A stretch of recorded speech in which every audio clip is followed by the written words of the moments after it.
Rebecca Hosking makes documentary films. Recently, she worked on a documentary film for the BBC about the effect of plastics in the marine environment. She was shocked by what she saw as she was making the documentary. She found many sorts of sea creatures that were choked or poisoned by plastics. It is estimated that every year over 100,000 seabirds, whales, seals and turtles are killed by plastic rubbish in the sea. Some of this rubbish comes from ships when people carelessly throw things overboard. But most plastic rubbish in the sea comes from the land. People throw away things made of plastic. Some of it ends up in rivers and gets carried out to sea. Other rubbish is blown into the sea by the wind. Plastic is very useful stuff. It is cheap and it can easily be formed into all sorts of shapes, and it lasts a long time before it starts to break down. But this is also the problem with plastics. Plastic rubbish in the sea or on the land lasts for very many years.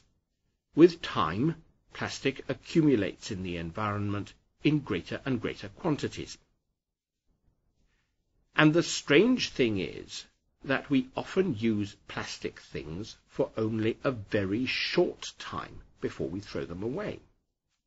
We put our shopping into a plastic bag at the supermarket, and when we get home, perhaps 15 minutes later, we throw the plastic bag into the bin. Or we are thirsty and buy a plastic bottle of mineral water.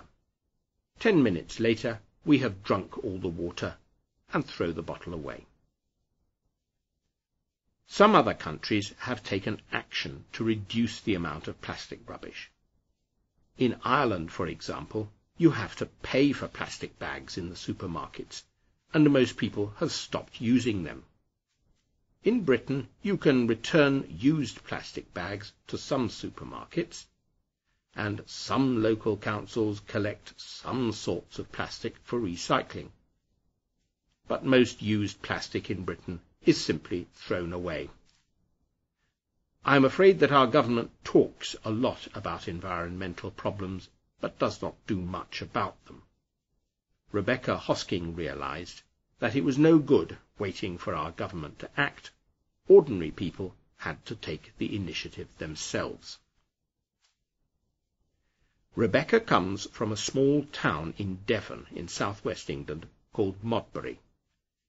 She decided that Modbury could become the first town in England where there were no plastic shopping bags.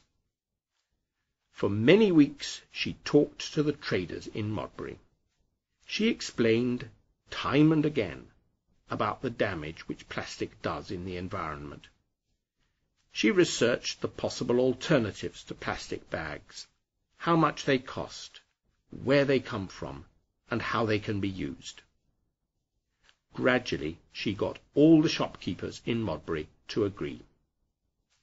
On the 1st of May this year, they all stopped offering their customers plastic bags.